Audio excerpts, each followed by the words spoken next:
ರಾಜ್ಯದಲ್ಲಿ 3 ಶಂಕಿತ ಉಗ್ರರನ್ನ ಬಂಧಿಸಿದ್ದಾರೆ ಎನ್ಐಎ. ಬೆಂಗಳೂರು ಹಾಗೆ ಕೋಲಾರದಲ್ಲಿ ಶಂಕಿತ ಉಗ್ರರನ್ನ ಬಂಧಿಸಿದೆ ಎನ್ಐಎ.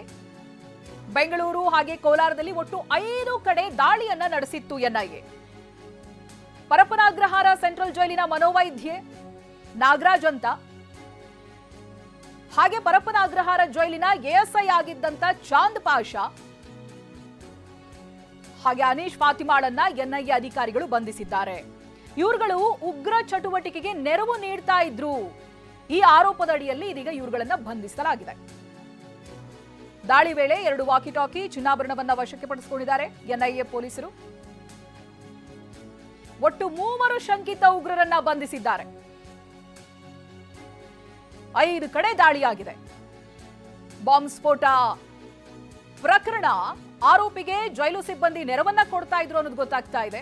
2008ರ ಬೆಂಗಳೂರು ಬಾಂಬ್ ಸ್ಫೋಟ ಆರೋಪಿ ಟಿ ನಾಸಿರ್ ಅಂತ. ಈತ ಪರಪ್ಪನಾಗ್ರಹಾರ ಜೈಲಿನಲ್ಲಿರ್ತಾನೆ. ಆರೋಪಿ ಟಿ ನಾಸಿರ್ ಅದೇ ಜೈಲಿನ ಮನೋವೈದ್ಯ ನಾಗರಾಜ್ ಉಗ್ರ ನಾಸಿರ್ಗೆ ಸಹಾಯ ಮಾಡ್ತಾ ಇದ್ದ. ಮೊಬೈಲ್ ಹಾಗೆ ಇತರೆ ವಸ್ತುಗಳನ್ನ ಒದಗಿಸಿದ್ದಾನೆ ಅನ್ನುವಂತ ಆರೋಪ ಕೂಡ ಕೇಳಿ ಬರ್ತಾ ಇದೆ. ನೀವು ಫೋಟೋದಲ್ಲಿ ಗಮನಿಸ್ತಾ ಇದ್ದೀರಲ್ಲ, ಈತನೇ ನಾಸಿರ್. ಹಾಗೆ ವೈದ್ಯ ನಾಗರಾಜ್ ಜೊತೆಗೆ ಎಎಸ್ಐ ಚಾಂದ್ ಪಾಷಾ ಕೂಡ ಸಾಥ್ ಕೊಡ್ತಾ ಇದ್ರು ಅಂತ. ಇಬ್ಬರ ಫೋಟೋವನ್ನು ಕೂಡ ನೀವು ಗಮನಿಸಬಹುದು. ಮೊದಲ ವಿಂಡೋದಲ್ಲಿರೋದು ಎಎಸ್ಐ ಚಾಂದ್ ಪಾಷಾ ಹಾಗೆ ನಾಸಿರ್. ಈ ಬಗ್ಗೆ ಇನ್ನಷ್ಟು ಮಾಹಿತಿಯನ್ನ ಕೊಡ್ತಾರೆ ಪ್ರತಿನಿಧಿ ಶಿವಪ್ರಸಾದ್ ಫೋನ್ ಸಂಪರ್ಕದಲ್ಲಿದ್ದಾರೆ. ಶಿವಪ್ರಸಾದ್, ಇದು ದೊಡ್ಡ ಹಿಸ್ಟ್ರಿನೇ ಇದೆ ಇದಕ್ಕೆ ಅಂತ. ಹೇಗೆ ಇಂಟರ್ ಕನೆಕ್ಟ್ ಆಗಿತ್ತು ಅಂತ ಹೇಳಿದ್ರೆ ಈ ವೈದ್ಯ ನಾಗರಾಜ್ ಎಎಸ್ಐ ಯಾವ ರೀತಿಯಾಗಿ ಸಾಥ್ ಕೊಡ್ತಾ ಇದ್ರು ಉಗ್ರ ಚಟುವಟಿಕೆಗೆ ಅನ್ನುವಂತ ಡೀಟೇಲ್ಸ್ ಗಳು ಸಿಗ್ತಾ ಇದೆ? ಚೈತ್ರ, ಟಿವಿ9ಗೆ ಲಭ್ಯವಾಗಿರ್ತಕ್ಕಂಥ ಎನ್ಐಎ ಮೂಲಗಳ ಮಾಹಿತಿ ಪ್ರಕಾರ ಜೈಲಿನಿಂದಲೇ ಕರ್ನಾಟಕ ಸೇರಿದಂತೆ ದೇಶದಲ್ಲಿ ಉಗ್ರರ ಕೃತ್ಯಕ್ಕೆ ಸಂಚು ರೂಪಿಸಿದಂತ ಪ್ರಕರಣಕ್ಕೆ ಸಂಬಂಧಿಸಿದಂತೆ ಬೆಂಗಳೂರು ಹಾಗೂ ಕೋಲಾರದಲ್ಲಿ 5 ಕಡೆಗಳಲ್ಲಿ ಎನ್ಐಎ ಅಧಿಕಾರಿಗಳು ದಾಳಿಯನ್ನು ನಡೆಸಿರ್ತಕ್ಕಂಥದ್ದು.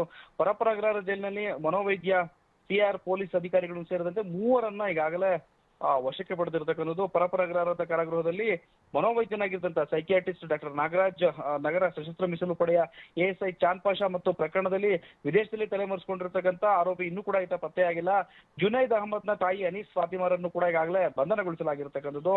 ದಾಳಿ ವೇಳೆ ಆರೋಪಿಗಳ ಮನೆಯಲ್ಲಿದ್ದಂತ ಡಿಜಿಟಲ್ ದಾಖಲೆಗಳನ್ನು ಈಗಾಗಲೇ ವಶಕ್ಕೆ ಪಡೆದಿದ್ದಾರೆ. ಪ್ರಕರಣದ ಹಿನ್ನೆಲೆಯನ್ನ ಗಮನಿಸ್ತಾ ಹೋದ್ರೆ ಈ ಆರೋಪಿಗಳಿಗೆ ಎಲ್ಲರೂ ಕೂಡ ಕೃತ್ಯಕ್ಕೆ ಸಂಬಂಧಪಟ್ಟಂತೆ ಸಹಕಾರವನ್ನು ನೀಡುತ್ತಿದ್ದು ಅನ್ನೋ ಆರೋಪವನ್ನ ಎದುರಿಸಿರ್ತಕ್ಕಂಥದ್ದು. 2023ರಲ್ಲಿ ಎಸ್.ಟಿ. ಶರಣಪ್ಪ ಬೆಂಗಳೂರಿನ ಅಪರಾಧ ವಿಭಾಗದ ಜಂಟಿ ಪೊಲೀಸರ ಆಯುಕ್ತರಾಗಿದ್ದಂತಹ ವೇಳೆಯಲ್ಲಿ 4 ಗ್ರೆನೇಡ್ಗಳು ಸೇರಿದಂತೆ ಕೆಲ ಮಹತ್ವದ ವಸ್ತುಗಳನ್ನು ಕೂಡ ಆರೋಪಿಗಳಿಂದ ವಶಕ್ಕೆ ಪಡೆದಿದ್ರು. ಈ ಒಂದು ಪ್ರಕರಣಕ್ಕೆ ಸಂಬಂಧಪಟ್ಟಂತೆ ಲಷ್ಕರ್ ಎ ತೊಯ್ಬಾ ಸಂಘಟನೆಗೆ ಮೋಟಿವೇಟ್ ಮಾಡ್ತಿದ್ದ ಟಿ ನಾಸಿರ್ ಅಂತ ಹೇಳಿ ಆರೋಪ ಎದುರಿಸಿದ್ರು. ಈ ಪ್ರಕರಣಕ್ಕೆ ಸಂಬಂಧಪಟ್ಟಂತೆ ಈಗ ಮಹತ್ವದ ಬೆಳವಣಿಗೆ ನಡೆದಿರ್ತಕ್ಕಂಥದ್ದು. ಈ ಹಿನ್ನೆಲೆ ಆರೋಪಿಗಳನ್ನ ವಶಕ್ಕೆ ಪಡೆದು ಈಗಾಗಲೇ ಎನ್ಐಎ ಅಧಿಕಾರಿಗಳು ಪ್ರಕರಣದ ತನಿಖೆಯನ್ನು ಕೂಡ ಚುರುಕುಗೊಳಿಸಿರ್ತಕ್ಕಂಥದ್ದು. Chaitra, okay, thank you Shivaprasad ಮಾಹಿತಿಗಾಗಿ.